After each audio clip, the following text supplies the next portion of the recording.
as so many people do, I've taken a lot of my life advice from the hit film Ghostbusters. Don't ask about it, but there is a line in there about not crossing the streams. We're going to talk about why that necessarily doesn't apply here on this episode of Aspire to Retire with Ralph Short, Tim Short, and Scott Earhart of Welcome Home Financial Partners. You can find them online, welcomehomefp.com. That's the website. Made it real easy for you. Just open the podcast description, click the link. It'll take you right there, welcomehomefp.com. My name is Chris Vaughn, and I'm pleased to be joined by Ralph Short, Tim Short, and Scott Earhart of Welcome Home Financial Partners. Gentlemen, glad to be with you. How are you? Good, sir. How are you? Fine. I'm really happy that we got a Ghostbusters reference already. Try to hit the ground running with one of those now and then. Keep you guys on your toes. But talking about crossing the streams, how that ties in here, there was a recent study on self-made millionaires. There's a lot of them out there. Congratulations. It's well done. It discovered that most generated their income from multiple sources. 65% of them had 3 streams of income. See what I did there? 45% had 4 streams of income. About 30% had 5 or more streams of income. So different sources of income coming in that help create that $1 million plus source. Now, you may not be a millionaire out there, but I think it shines a light on the importance of having different streams of income. Guys, what are the most common sources, common streams of income, and do you encourage having multiple sources? Yeah, I don't think anybody would argue the fact that if you have multiple streams of income, the better off you're going to be, right? So it's going to be different for different people. If you're in retirement, one of those could be Social Security, could be a pension, which isn't common anymore. But while you're working, you're going to have your earned income from work. Mm-hmm. If you own a business, you could have business income. There's a lot of different streams. A lot of folks around here, and I kind of relate this to the HGTV crisis, where everybody feels like they can buy and flip houses and do rentals and that kind of thing. But rental income is very hot, especially nowadays around the area. So there's a lot of things that can come into play. Capital gains.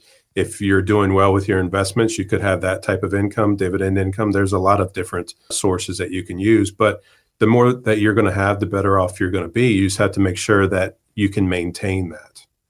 And I think that everybody around this table would agree, as Tim said, when we're focused specifically on retirees, we want you to have multiple streams of income. We want there to be stability, for you. Multiple streams of income is just going to allow you to have a more stable retirement and do the things you want to do.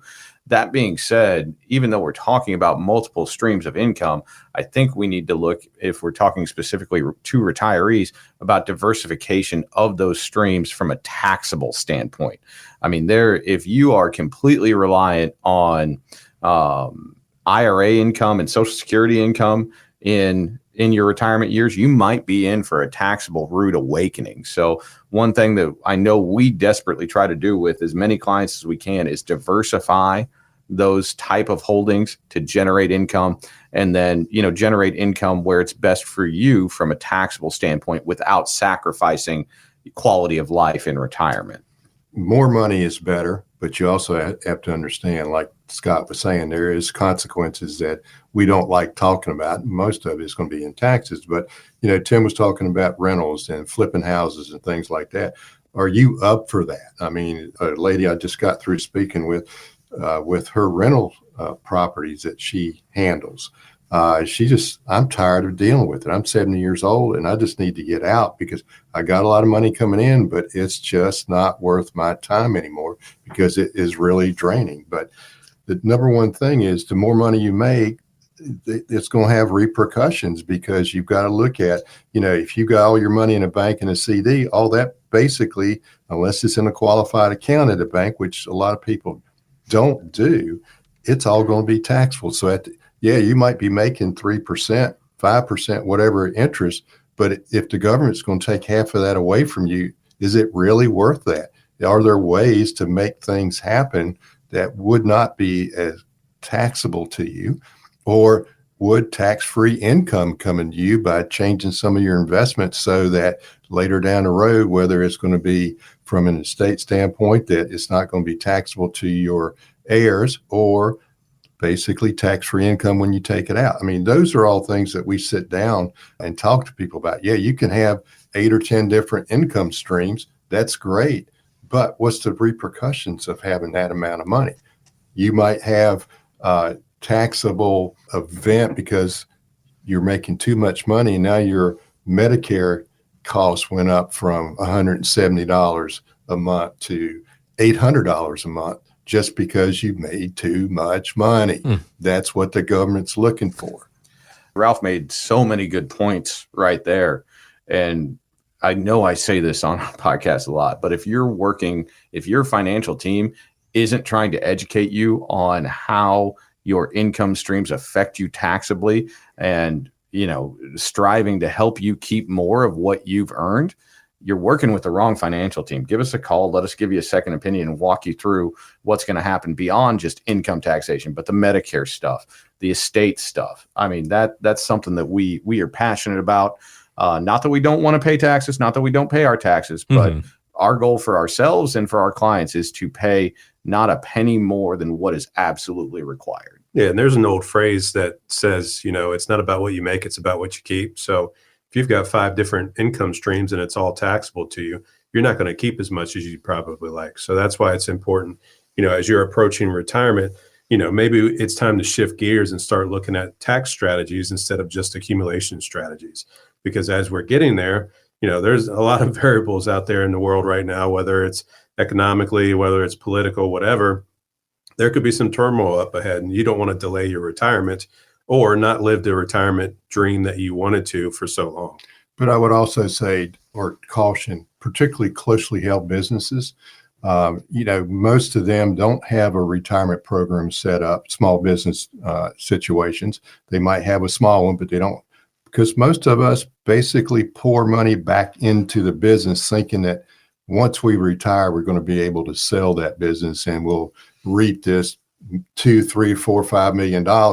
But you need to understand, guess what? When you do that, if you don't structure it properly, you may lose at least half of that amount of money. So because of tax situations. So you need, particularly if you own a business, to understand how you're going to get that money out to you the best way once you retire. And I know we've talked about this on past episodes, but if this clicked a light bulb on for anybody, talking about taxation and what it could be, now is the time to give us a call. We're on the precipice of another tax change coming, in the next, what would that be, 18 months? So planning today to utilize what we believe are going to be some of the lower tax brackets would really behoove you as compared to kicking the can down the road.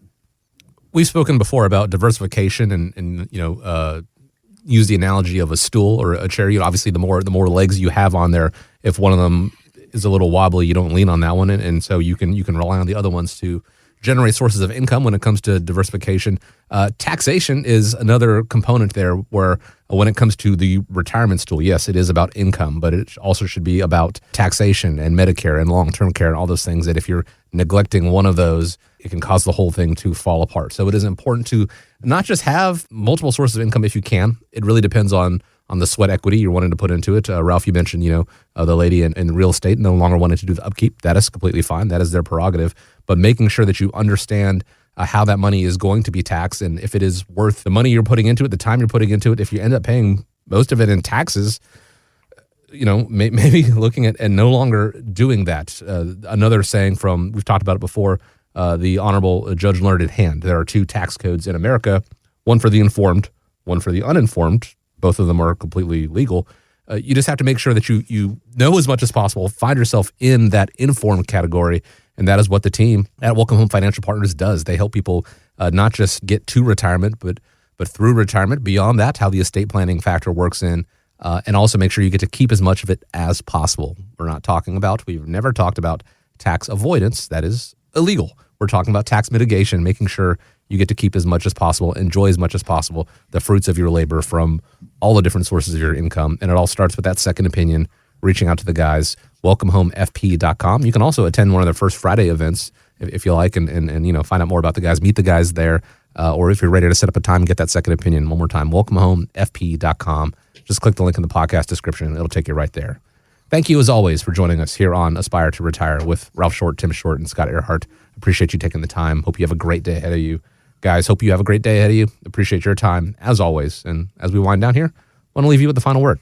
Thank you, Chris. We appreciate you as well, sir. So if you're sitting there and you're listening to this and you are concerned about not being diversified in your income streams or tax-wise, give us a call.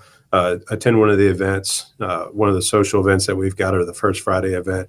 We'd love the opportunity to speak to you about that, but it's very important as we're approaching retirement. These are conversations that you need to have. So once again, thanks for listening. Take care. All content is for information purposes only.